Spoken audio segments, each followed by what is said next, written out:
সুয়াহিল বিন সাইফুল। আমি একটি গল্প বলবো। গল্পের নাম রাখালের মাথায় শয়তানি বুদ্ধি। একদিন একটা রাখাল ছিল, তার নাম সুজন। সুজনের মাথায় অনেক শয়তানি বুদ্ধি ছিল।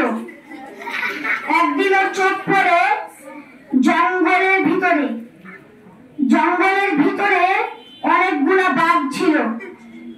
তারপরে ও লাঠি নিয়ে জঙ্গলের ভিতরে যায়।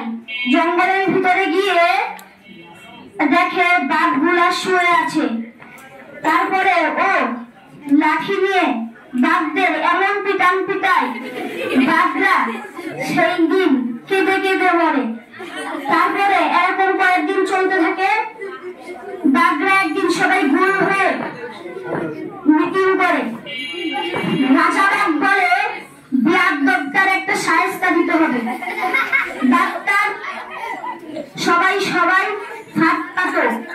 তারপরে সবাই ফাঁদ পাতলো।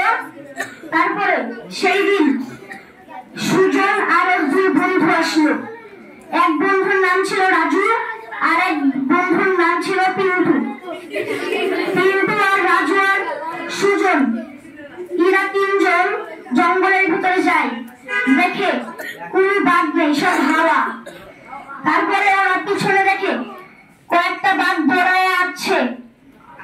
তারপরে ওরা পালাতে যায়, তখনই কয়েকটা বাঘ ওদেরকে ধরে ফেলে। তারপরে বাঘরা বলে, চলো বাবু, তোমাদের সাথে এবার মজা করা যাক।